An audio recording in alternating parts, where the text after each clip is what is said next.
لا إله إلا الله لا إله إلا الله لا إله إلا الله ما لنا رب سوى لا إله إلا الله.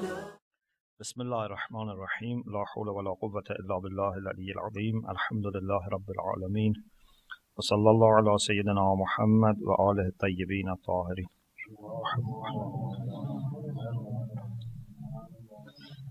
لا سيما بقية الله في الأراضين أجل الله تعالى فرجه الشريف. We've been studying the concept of miracle, and one of the things that Allama Tabatabai Rahmatullah Alayh mentioned was that according to the Quran, although miracles finally are connected to Salaam Alaikum, natural causes, but the difference between miracles and ordinary procedure is that in miracles, those causes would not be turning against what is planned.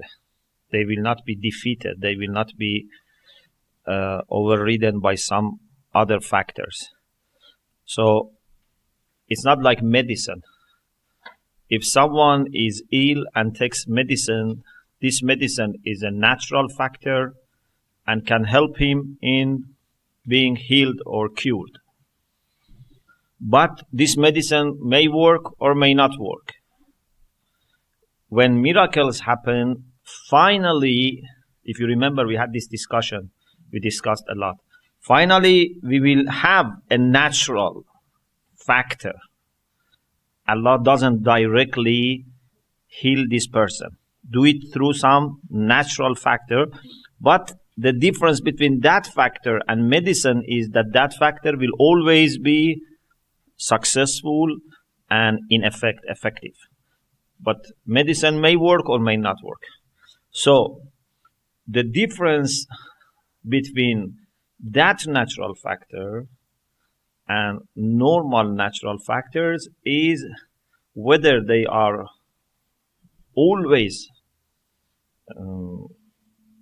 going on in the direction that God has planned for them or not. It's not that they are some natural factors that we didn't know in the past and therefore in future we may know them and then they become normal. It's not like a medicine which is not discovered today, but maybe tomorrow, sometime in future, they will discover a medicine. Salaam alaikum.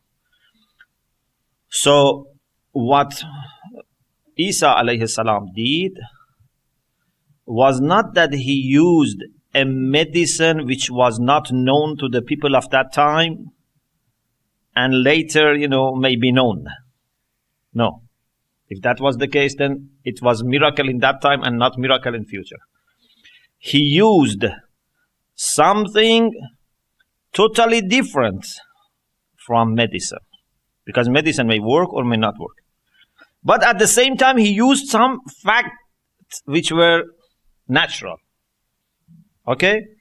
So it's not that he used some spiritual, supernatural things, but it is not also medicine. This is the point that we discussed before. This is point 6. And just to remind you, I read for you this part. After فَإِنْ قُلْتَ, Allah says قُلْتُ كَلَّا فَلَيْسَتِ الْمُعْجِزَةُ مُعْجِزَةً مِنْ حَيْثُ إِنَّهَا مُسْتَنِدَةٌ إِلَى سَبَبٍ طَبِيعِيٍّ مَجْهُولٍ. A miracle is not a miracle because it is coming from a cause, natural cause which is unknown. So that when we come to know it, it's no longer mu'jiza. حتى تنسلخ عن اسمها انت ارتفاع الجهل. Okay?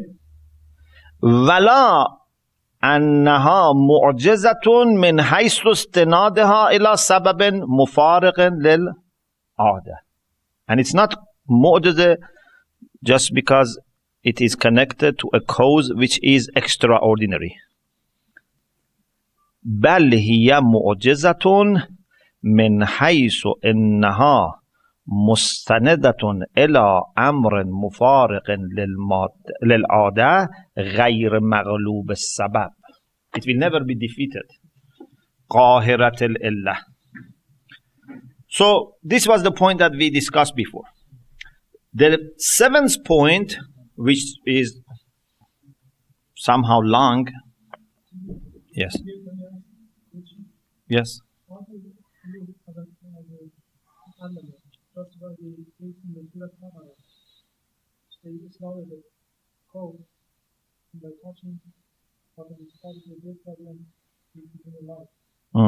how do you justify your natural way?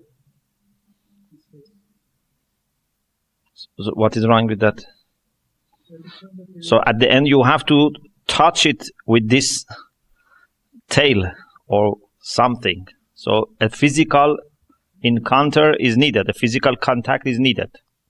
According to Allah, even now, you find that elements which exist in code. We can make somebody, for example, alive. No. Heal somebody. No. So how No, he says it's not like that. He says it's not that he used something which was not known to the people of that time and later may be known. It was the first point. The second point was, as you said, it is in a natural way. Allah Yeah, that is what we discussed before. This is the sixth point. That is something we discussed before, that number 2. In number 2, we discussed that everything would finally reach to the natural causes. If you remember, we talked about this. The idea of Allah is clear, but inshallah, when I finish this, then we will discuss what we think to be, perhaps, it's natural at the end, but the power which is behind this natural cause is coming from the soul of the Prophet. And that power behind this natural cause is something which will never be defeated. What do you want to discover? You cannot discover this. You can just... Definitely, there is some supernatural element. But at the end, it must connect to this world through a natural cause. Like I said, if you want to make people, free from need for food, you can pray, you can do everything you like, but at the end you must fill their stomach with bread. So even if you pray, then rain must come, and then you have to grow some, wheat and harvest and give them as food. You cannot fill the stomach of people with prayer. Okay? But this is what we discussed before. It's not the point for today. If you like, then we discuss it later. When we finish Allama's discussion, we discuss. The point today is not this. The point today, and actually it was not today, I was just reviewing what we said last week, that natural factor which at the end will be involved is not something that is special just because people of that time didn't know. And later they may know and it becomes normal. This was the point.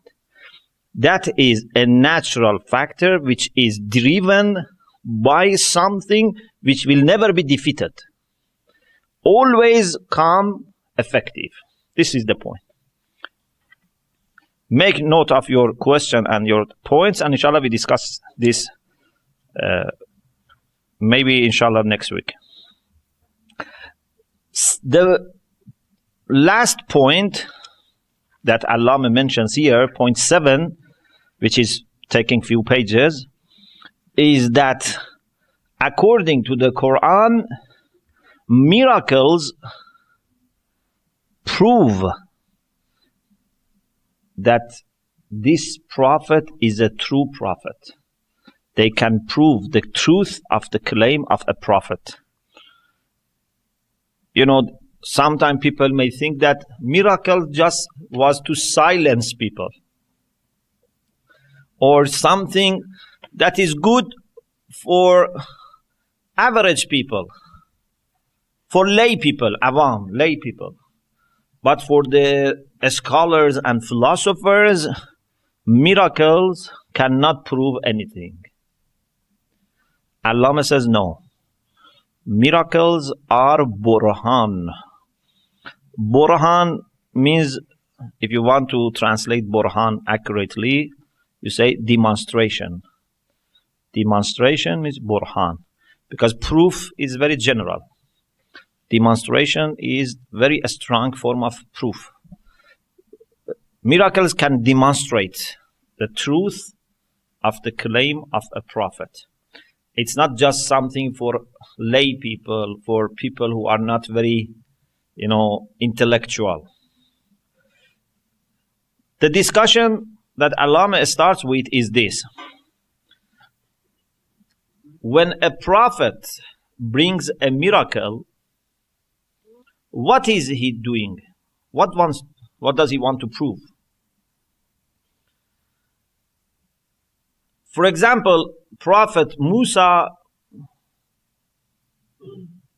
had a stick, and that stick became a dragon.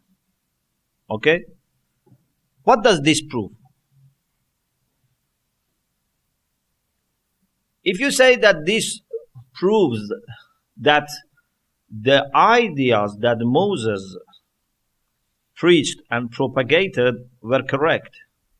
For example, God is one, God is knowledgeable, there is resurrection, and so on and so forth. Then the person who is objecting says there is no relevance. This became a dragon, okay. But this cannot prove his claims. There is no relevance. Yes, lay people, when you do this in front of them, then whatever you say, they accept. It's just enough to, like for example, sometimes if there is a person who can read their mind or tell them some secrets, they believe in him. They accept everything from him.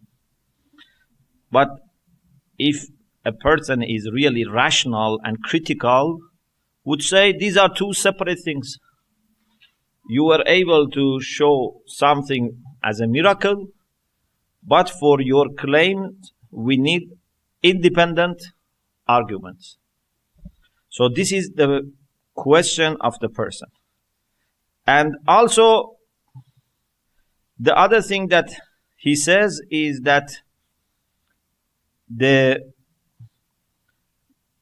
prophets had different styles. This is not very much making difference in the argument, but just is part of what Allama says at the beginning in the question or objection. He says that sometimes some prophets, they themselves brought miracles at the beginning. Sometimes later they were asked to bring miracles.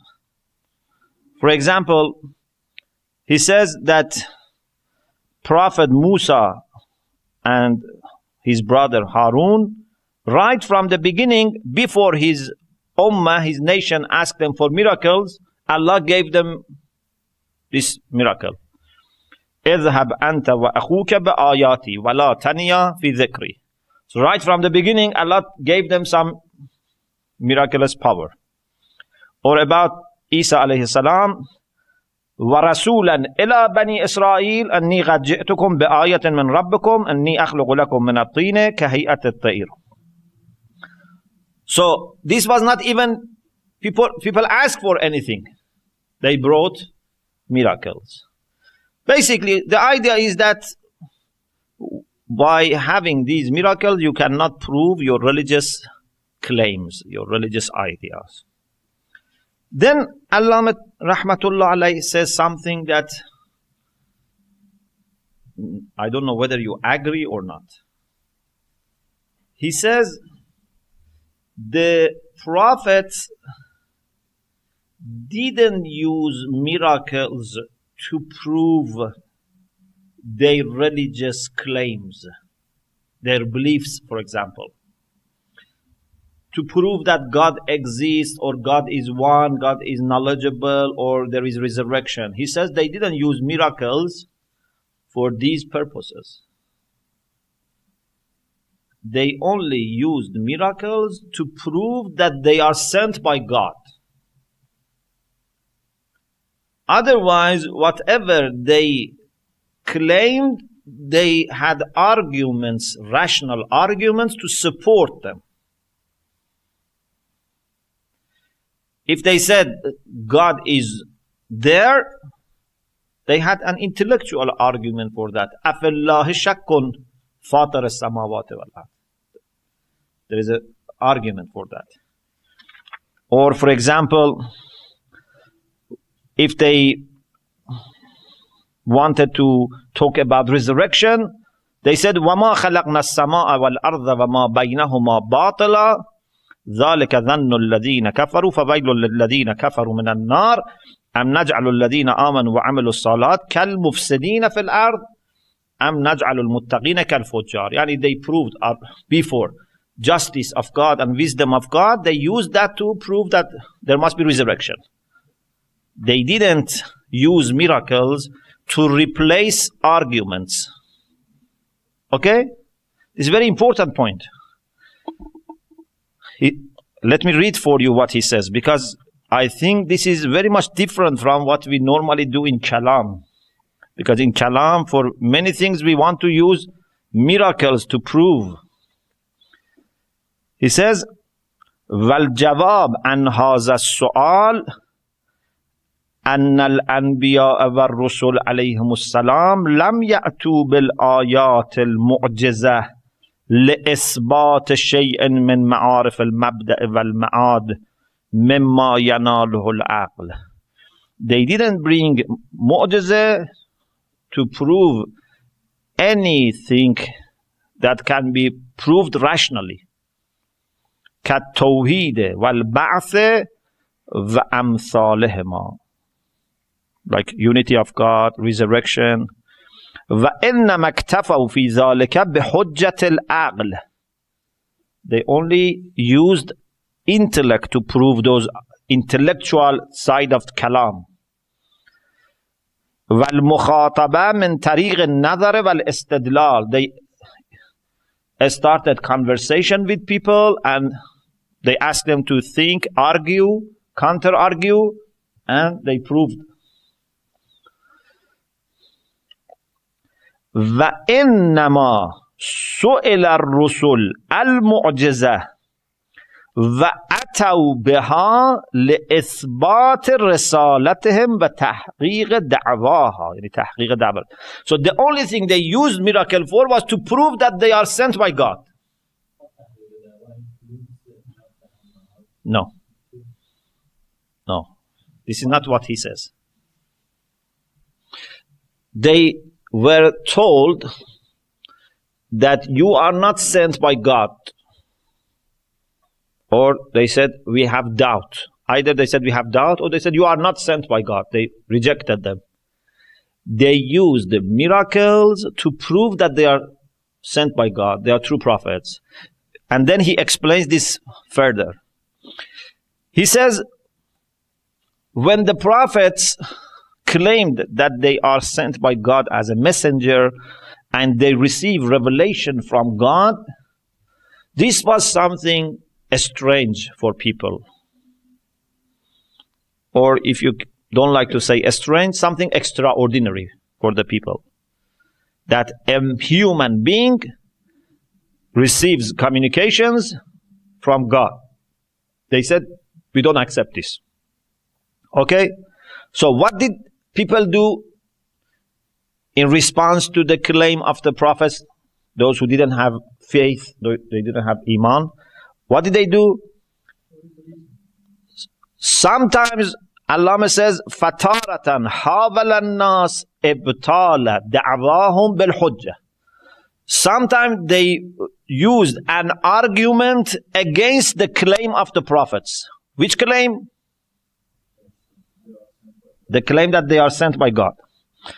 قالوا إن أنتم إلا بشر مثلنا تريدون أن تصدونا عما كان يعبد آباؤنا. They said, you are like us. You are human beings. We are human beings. حكم الأمثال فيما يجوز وفيما لا يجوز واحد. We don't receive communication from God, so you shouldn't also receive communication from God. If you can receive, we should also receive. So, استدلوا فيها على بطلان دعواهم الرسالة بأنهم مثل سائر الناس والناس لا يجدون شيئا مما يدعونه من أنفسهم مع وجود المماثلة. Okay? So this was one type of argument. The prophets in response, what did they say? They said, yes, we are like you, human beings. But we receive revelation and you don't receive revelation. This doesn't make us different in nature. We have the same nature, but you don't receive. قالت لهم رسلهم إن نحن إلا بشر مثلكم ولكن الله يمن على من يشاء من عباده. يمن means gives them the favor of revelation. Or قالت, or other verses like this. Another thing that they said was that if you are sent by God, why you are not different? قالوا ما لهذا الرسول يأكل الطعام. Why do you eat food? You must be different. Why you are not different? ويمشي في الأسواق لولا أنزل عليه ملك فيكون معه نذيرا. Why angels don't come to you? Or يلقى إليه كنز, or you are not given a treasure by God. وتكون له جنة يأكل منها. He must have a special garden and his food must come from that garden without making any efforts. So they wanted basically to say that either it is impossible for you to receive revelation because you are human beings like us, or if it was possible, you must have some special signs, a special character, and you don't have anything special. You don't have angels with you. You don't, for example, have a treasure from heaven coming to you. You don't have food coming to you. So you are not special. And Allama Rahmatullah Alayhi, after mentioning all these, he says, وَبِالْجُمْلَةِ فَأَمْثَالُ هَذِهِ الْآيَاتِ مَسُوقَةٌ لِبَيَانِ إِقَامَتِهِمُ الْحُجَّةِ عَلَى إِبْطَالِ دَعْوَى النُّبُوَّةِ مِنْ طَرِيقِ الْمُمَاثَلَةِ. So all these verses show that they wanted to say you are not a prophet, a messenger of God, because you are the same as us. Okay? And sometimes they also used, instead of rejection, questioning. They ask sometimes questions.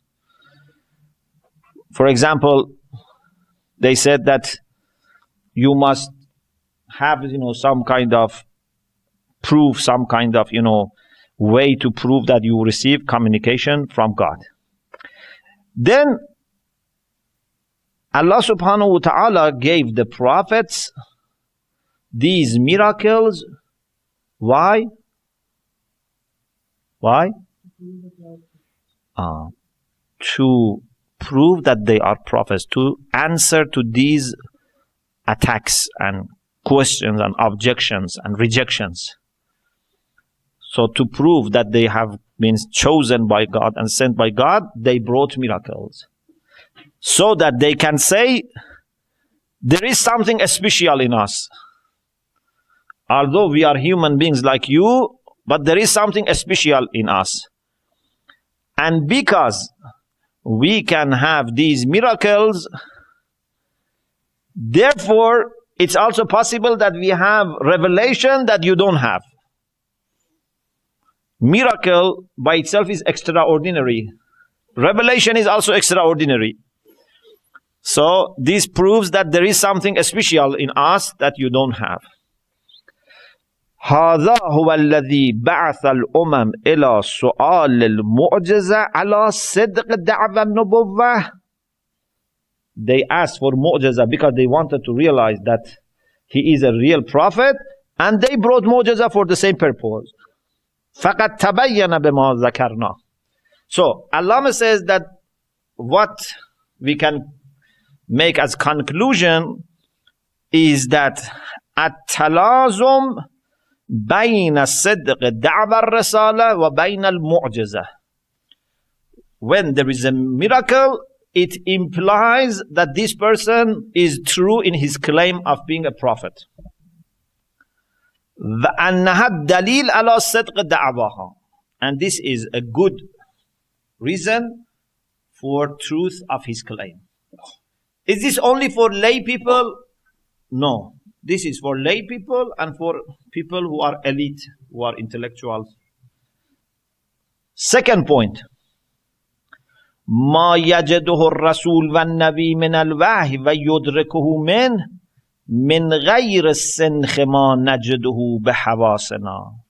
The second point is that revelation is something extraordinary.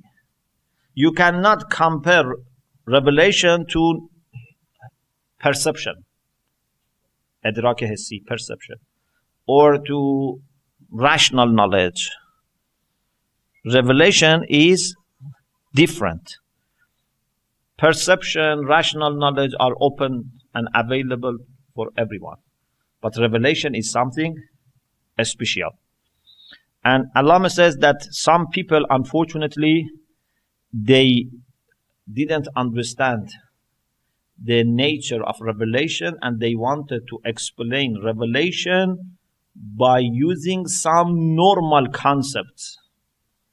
For example, some people said that prophets didn't receive revelation in the sense that mutakallimin and theologians, say. They had nubuq. They had, intelligence. They were genius people. Because they were genius, what they did was they used all different types of information and knowledge which was available for their nation, and brought good answers for the question of people and solutions and reforms for their social problems. So they were good reformers, muslih. They were not receiving, anything from God. So sometimes even some Muslim thinkers have said this, not people who are atheists.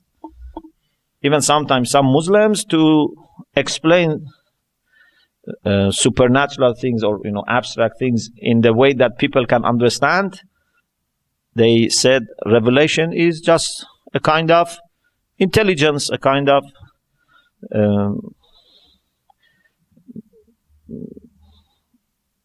ability to be able to understand things very fast, faster than anyone else in your generation.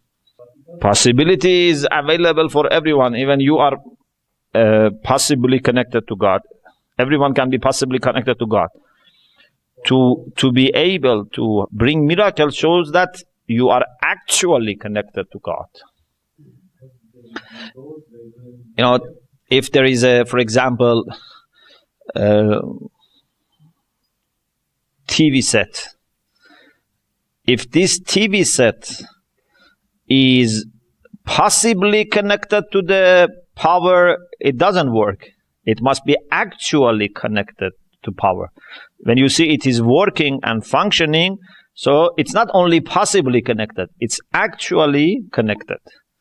when a prophet brings miracles, it means that he is actually connected to God. Otherwise, he couldn't have brought the miracle. For those who reject the prophet, they said it's impossible. Okay. So, the best way to prove the possibility is actuality. Sometimes people, for example, used to argue that it's impossible to go out of Earth and to go to the space is impossible. You know? What is the best way to disprove this? To go there and say, oh, it's possible. Because we went there and it's possible. It's different from permissibility. Actuality of something doesn't prove permissibility. What proves possibility? Okay. So if it is the case, people all of these arguments, as you said in your question, they should have accepted that the God is the powerful source. Because whatever the prophet is doing is from that source. I come back to this point. Let me finish a little bit this part and then I come back to this.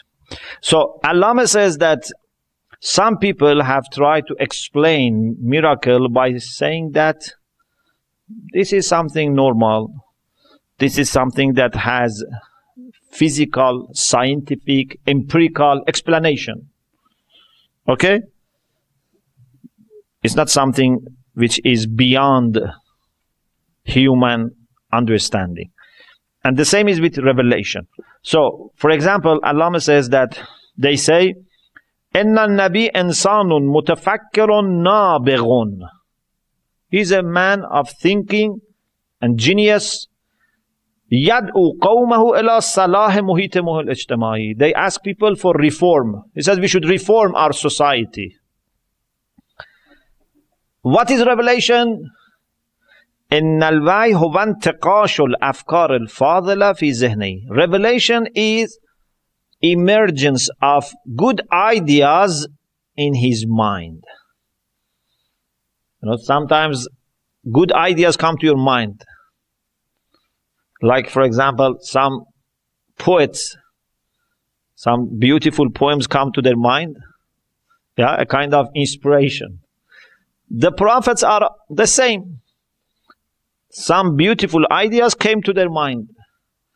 This is the concept of revelation according to these people. And thirdly, إن الكتاب السماوي, the heavenly books like Quran, Gospel, Torah, مجموع هذه الأفكار الفاضلة. All these ideas are put together as a book. So this is the concept of heavenly book. What about angels? So who are the angels? The angels are قوى طبيعية, some natural factors in this world that they are there. Like, for example, we have different forms of power in the world. This is one of them. And Ruhul Qudus is that level of nature or natural spirit which is giving good ideas. And Satan is giving bad ideas. There is nothing as Shaitan as a being, independent from nature. And then religions are changing according to the requirements of their age. Religions develop and change according to the requirements of their age. Sixthly, miracles are khurafat. These are superstitious ideas that people fabricated and attributed to the prophets Oh hawadis muharrafa. Oh, there were some events, but then they changed and distorted lenaf ad-din, so that they can prove, that their religion is true.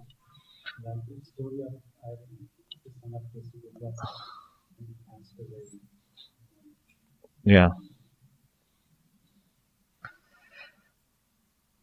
So, actually, this is what, for example, normally religious people think about miracles of another religion. Yeah? So if, for example, someone says that there was a miracle for Buddha, you as a Muslim may say this is not true. Yeah? And if you say to, for example, a Christian that this was the miracle of the Prophet Muhammad, they may say, no, it's a superstitious ideas. So these people say, no, altogether is is superstitious. So, Allama says these are some of the things that some people have said to explain miracles and revelation. To some extent, as I said, even to some extent, some Muslim thinkers have said.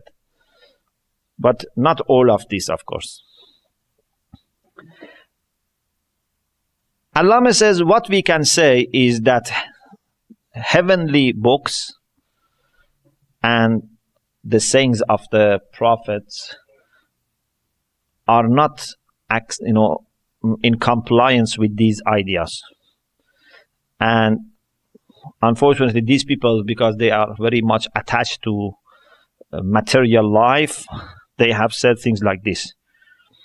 And Allama says very, nicely that أن الكتب السماوية والبيانات النبوية المأثورة على ما بأيدينا لا توافق هذا التفسير. It's not in compliance with this kind of interpretation. He also says that there are some other people who wanted to explain everything according to materialistic outlook. For example, they said even divine arsh, throne, kursi, chair, law, tablet, qalam, pen, and angels, all are finally material. They accepted them, but they said they are material.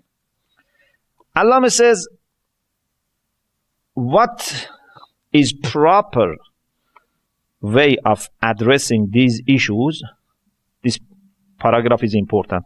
وَالْبَحْثُ الصَّحِيحِ يُوجِبُ أن تفسر هذه البيانات اللفظية على ما يعطيها اللفظ في العرف واللغة. This paragraph is very important. You can use it for many, many cases. Allah says when you want to understand something properly, in such cases, first step starts with understanding language. You have to define the meaning of law and kursi and ghalam according to the language first. You cannot say something irrelevant. Then يعتمد في أمر المصداق على ما يفسر به بعض الكلام بعضا. Then after you clarify the meaning of kursi or law or arsh according to the language, the question is, what type of qalam is this? What is the reality of this pen or this chair? You cannot define kursi, something which is irrelevant to the literal meaning. So first step is to define the literal meaning. The second step is to go to define the reality, the instance, the mistaq of that. How can you do that? By using other verses of the Quran and other linguistic evidence that you have. And then, of course, you use also scientific arguments. maybe you have something from philosophy, something from theology, or even science that can help you to define this. فَلَوْ ثَبَتَ فِيهَا فِي خِلَالِ ذَلِكَ شَيْءٌ خَارِجٌ عَنِ الْمَادَّةِ. Very beautiful paragraph.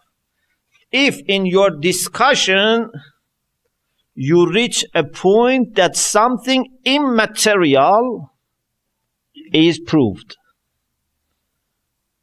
So you realize that this can, for example, when we say Ar-Rahman ala al-Arsh istawa, you realize that this is not material. Okay. When we realize that this is not material, then science, I mean empirical science, cannot say anything in favor or against this, because it's beyond the framework of science. Okay? By science, you cannot prove or disprove something which is not material. فَلَوْ ثَبَتَ فِيهَا فِي خِلَالِ ذَلِكَ شَيْءٌ خَارِجٌ عَنِ الْمَادَّةِ وَحُكْمِهَا فَإِنَّمَا الطَّرِيقُ إِلَيْهِ إِثْبَاتًا أَوْ نَفْيًا طور آخر من البحث غير البحث الطبيعي الذي تتكفله العلوم الطبيعية. Okay? فما للعلم الباحث عن الطبيعة وللأمر الخارج عنها. Means, what do they have to do with each other? They have nothing to do with each other. The science which is for natural, physical, material things cannot say anything about this. Okay? فإن العلم الباحث عن المادة وخواصها ليس من وظيفته أن يتعرض لغير المادة وخواصها لا إثباتا ولا نفيا. In the book اصول فلسفه و روش رئالیسم, Allama has a beautiful example. He says, for example, a person who goes to mountain to collect some wood, log, for burning. When he returns, you ask him, did you find something? He says, no. What does it mean when he says no? It means no wood. Not that I didn't see anything. There was no stone, no animal, no soil, nothing.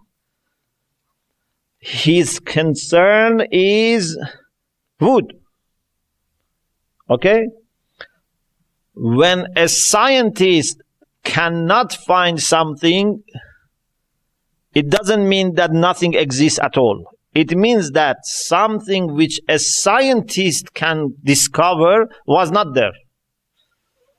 Okay? The scientist cannot say yes or no about existence of God, for example. It's not that when the scientist says, I have discovered God, you should become happy.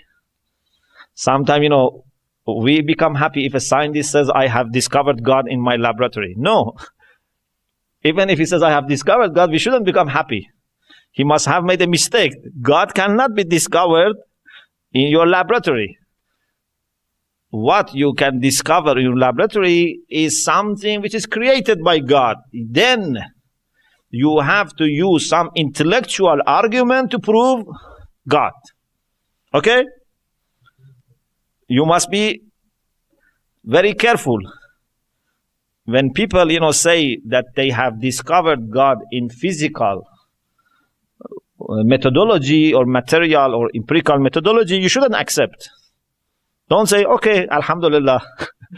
No, you must say, no, this is not possible. You cannot prove God. You cannot disprove God. Sometimes, when I hear, people say that, for example, by studying water, they have discovered many things. For example, when you say God, water is different, when you don't say God. I say, you have to be very careful. Because if you accept this, then tomorrow someone brings a water, that when you say God, the water is, this order. This is not the way to prove God exists or doesn't exist. If you accept this type of approach, then no one can predict what is going to happen in future. You have to be very careful. What is acceptable for us is reason. And science cannot do anything here. Yes, science can give us some evidence, something that you can reflect on that. But at the end, judgment must be made rationally. You have a question? Yes. The object that physicists propose Objection, you mean? it is not that they were using of empirical methods, say it was something about the God or religious claim. They say that there isn't any valid method except empirical method.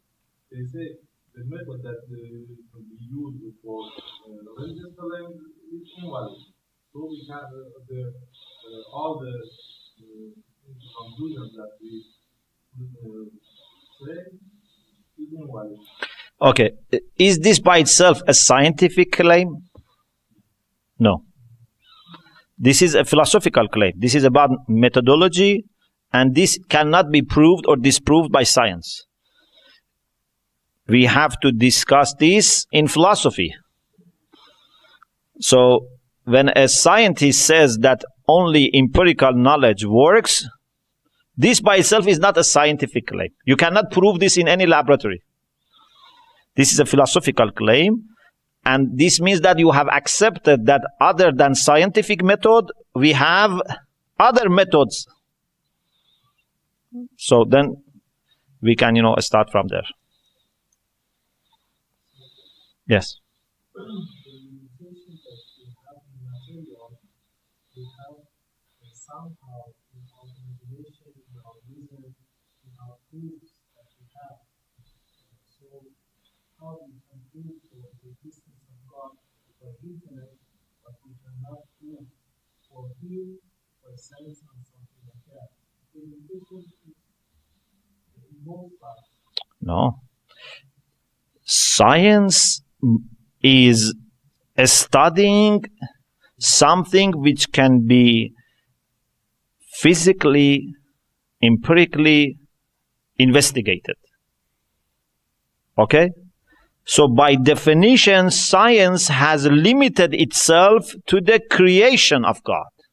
Science cannot say anything about immaterial things. But reason doesn't have this restriction. Reason can study material things or immaterial things, but in a universal way, not in a particular way. Okay? So there is a difference between the scope of science and the scope of reason. Yes. When they look at, for example, what Moses did. What Moses did, for example, Yeah. the people who were present in that scene, they saw that the magicians, they put down some roots and they changed into snakes. And Moses did something that he dropped Stick. stick, and it became one, I think, A dragon. a dragon, a bigger snake. So, how can they understand? And Quran says the first people who frustrated the magicians because Yeah. they knew the people. But for Yeah. grassroots, how is it possible to distinguish between these two? Because they see something extraordinary. Yeah, so they saw that the miracle of Moses was different from magic. But the best people to understand this were the magicians themselves. This is quite opposite to what we said before. The person who had objection was saying miracles are good for lay people, not for people who have sophisticated understanding. We say opposite. We say indeed those who have sophisticated understanding, they better appreciate miracles. Who better appreciated miracle of Moses? Magicians. Who better appreciated the miracle of Jesus? Medical doctors. Who better appreciated the miracle of the Prophet Muhammad sallallahu alaihi wasallam? The poets and the most eloquent people. But the question is that what if they weren't those magicians and their magics? I mean, Moses dropped this stick, it became a dragon. If they were not there, then another type of miracle was chosen. The reason Allah gave Moses, there is a hadith also I think from Imam Reza alayhi salam, that different types of miracles were given to prophets according to their time, their age. In every age, something was very important. And prophets were given miraculous power according to what was very special for that age. So now I have a question. If today someone was going to be given a miracle, what would he be given?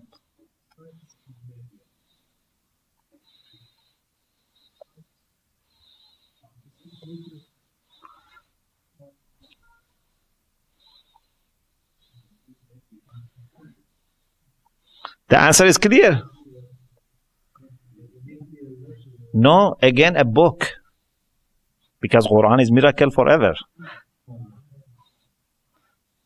So book will be always remaining from the time of the Prophet till end of the world, the most important thing. It can be e-book, but it will be book. Yeah.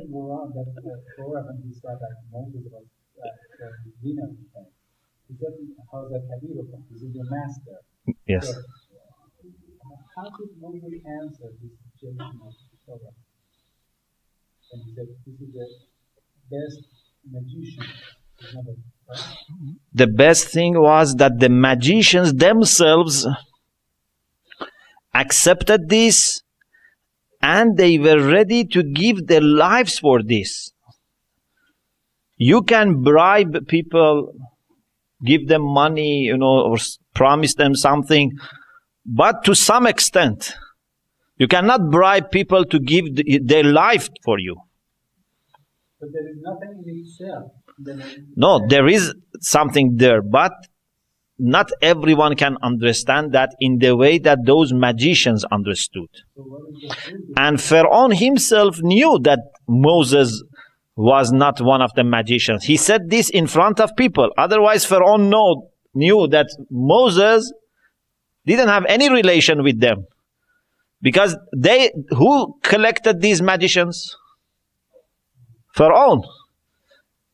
They made announcement and asked all the magicians to come. This was just a kind of excuse. He didn't want to lose, the case in front of the public. So he said, he is your master. Otherwise, he knew that Moses was not a magician. But those magicians, I think, are very much rewarded by Allah subhanahu wa ta'ala. Why? Because they supported Moses. Not only they didn't do any harm, they supported Moses. This is very important. Okay. So,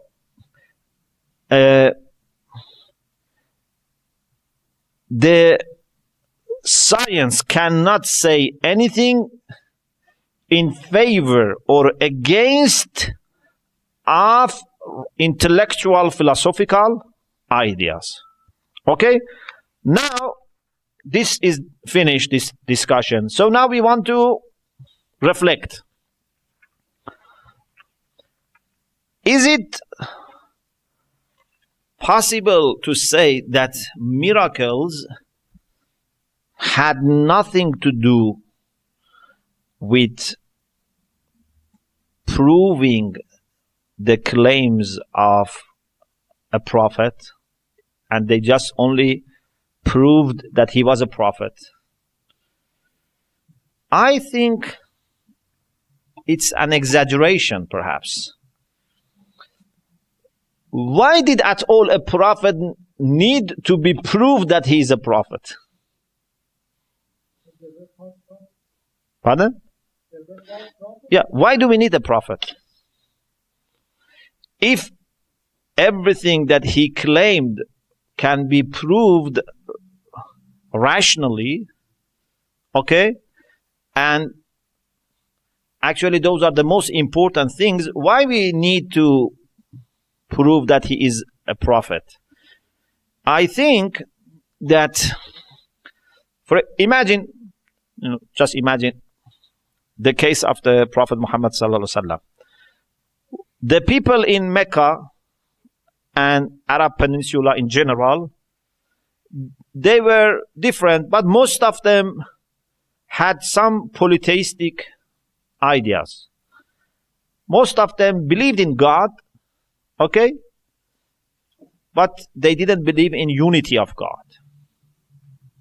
Okay? When the Prophet announced that he is sent by God, what did he say? He didn't say, I just want to prove that I am a prophet and this is my miracle. He said that you have to believe in one God. قُولُوا لَا إِلَهَ إِلَّا اللَّهِ تُفْلِحُوا. Okay? And he asked them to give up bad habits like killing their daughters, murder, fornication, these kind of things. He asked them to stop these things. What did people ask him?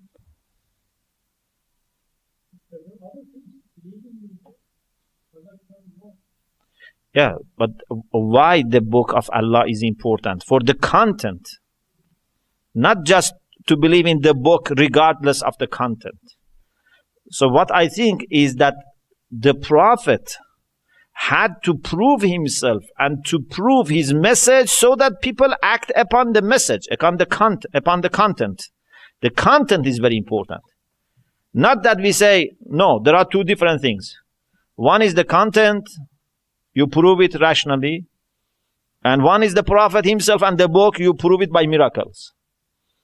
I think these go hand in hand, together. For many people, it was enough to see the miracle so that they believe in everything. They believed in everything. Even they believed in those, for example, in resurrection. Why they did believe in resurrection? I don't think, they believed in resurrection because of intellectual arguments. When they believed in the Prophet and the Prophet said there is resurrection, they accepted. Because of miracle. No.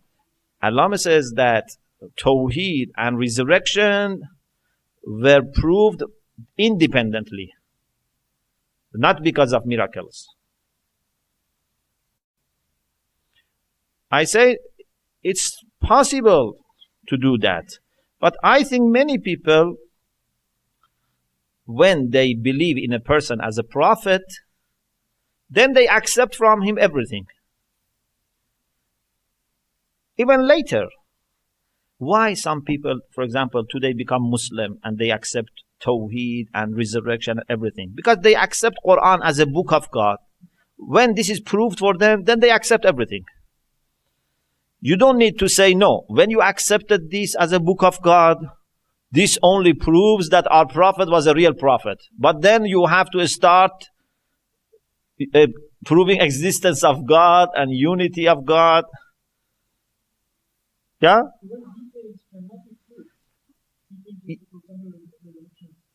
Pardon? Okay, yes. Allah accepts that. And perhaps Allah wants to say that this is not a Burhani type of approach. It's not a kind of demonstration. That you accept something without proving that directly. But I think this can be a demonstration when you are sure that this book is by God, then you can act upon this. You don't need... About other prophets, if you can prove that this was said by that prophet. The problem is that today you cannot prove that this was said by Jesus. No, I mean, when Jesus healed an Indian person, Okay, that doesn't have any content. It's a miracle, but this miracle shows that Jesus is in fact sent from God. no. You know, when Jesus is, for example, reviving a dead person, what can you understand from this? It is different from Quran. Quran is a book with lots of contents. In the case of miracles of Moses and Jesus, what we can understand is limited. We can understand that, for example, God has power to give life again. So resurrection is possible. If it was not possible, Jesus was not able to revive the dead. Okay? But from this, we cannot understand what should we do in family life, social life, politics, economics. Yeah? But in the case of Quran is different. But we can understand If you accept the Quran, then everything else comes after.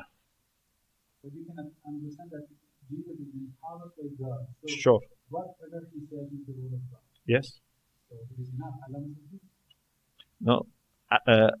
Allah doesn't say this. This is what I was saying. But in the case of Jesus, I said the problem is that today, how can we prove that what Jesus was saying is what we have? What you are saying is what I said. Allah says no. Allah says for the claims and beliefs, we have to have proof. Miracles cannot do anything.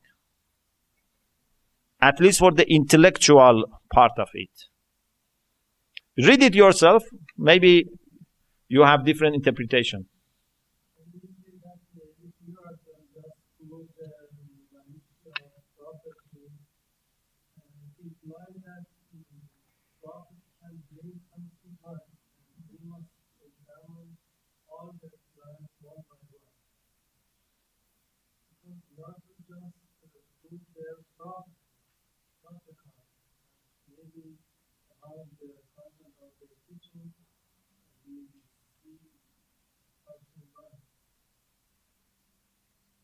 If he was sent by God, then whatever he says must be somehow protected by God. Otherwise, God has misguided us because he has given miraculous power to a person who says wrong things. Why ulama say in Kalam that miracle has to be accompanied with the claim of prophethood? Because if he doesn't claim that I am a prophet, then God can let him do what he wants. But if he claims that I am a prophet, God has to stop him. Because otherwise he has misguided people. He has given extraordinary power to someone who is not a prophet. This is a very important point in definition of mu'jizah in Kalam.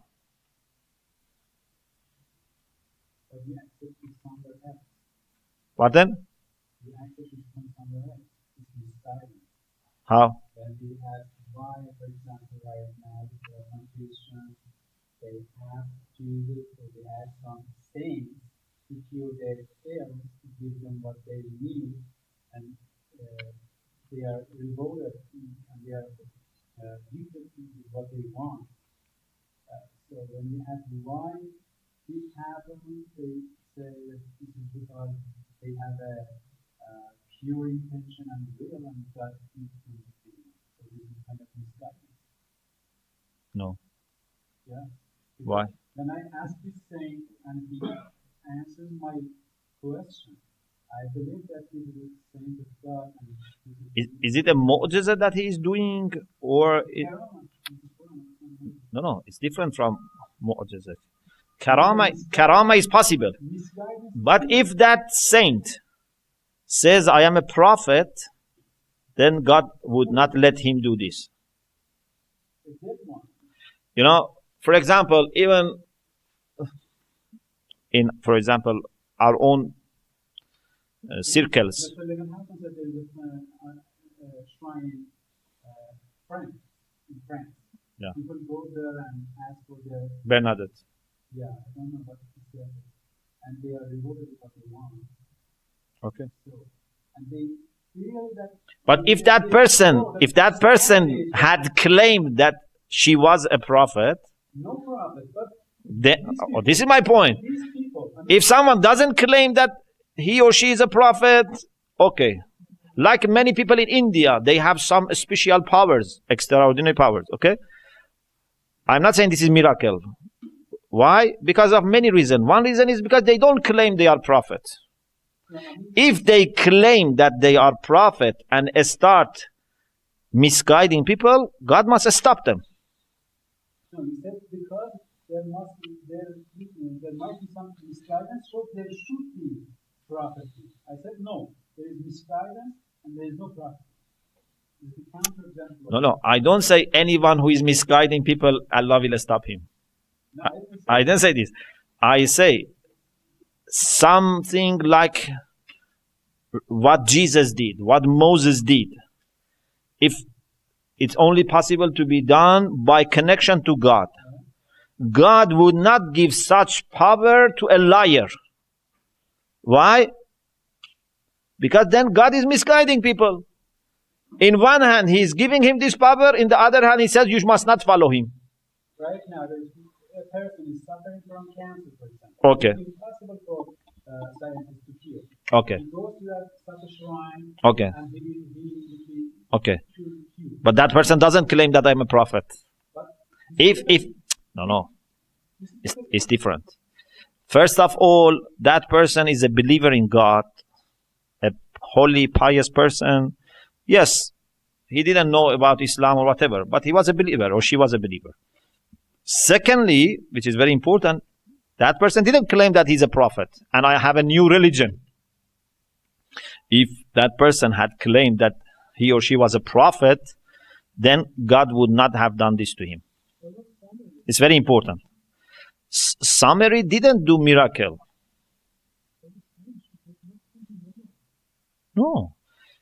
He used some techniques. He used some soil of the place that some angels, were there, and it was not a miracle. Okay. God cured that person or not? Which person? Who is suffering from cancer, for example. Okay. Is God healing? At the end, everything is from God. Finally, everything is from God. What is the conclusion? When this person feels that I ask this person is saying to worship for me, for example, to request from Allah to give you what I want. First of all, we don't know that was that saint who did this. Maybe because he prayed, God helped him. But this is what they want to do. Okay, that's up to them. But what is important? Then he showed that No. Christianity is the best way. No, this is, what they may claim. What is important is that what normal, rational people, I repeat, what normal, rational people may argue. Not very special people and not, people who are stupid. Average normal people, what they believe. Average people who are normal, rational people, when they see that someone has this extraordinary power and he claims that I am prophet, they believe in him. If they don't believe in him, okay, Allah doesn't need to stop him. But if they believe in him, Allah subhanahu wa ta'ala, out of his grace, must not give that power to this person, because normal, rational people would follow him. Everyone is not like Abu Sina or Mullah Sadra or Allama Tabatabai.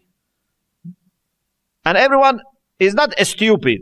There are stupid people that you move your hand and they believe in you. Okay? But normal, rational people, they believe in such things.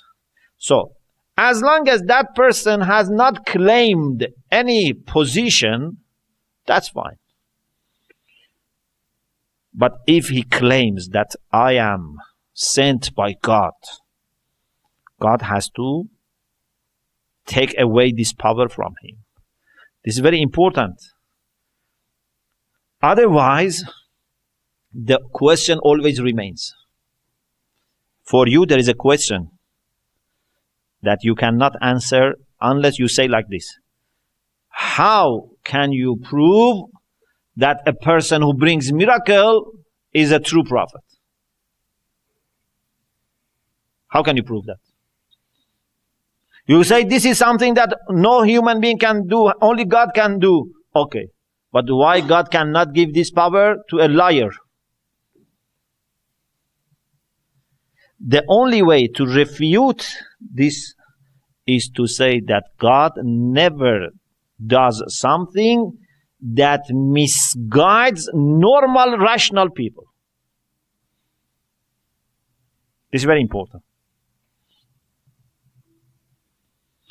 For the next session, we want to make a conclusion because Allama's discussion is finished. I will ask you about your understanding of the role of miracles, the connection between natural and supernatural world. So please think about it and be ready, inshallah. Wa akhiru da'wana and alhamdulillahi rabbil alamin.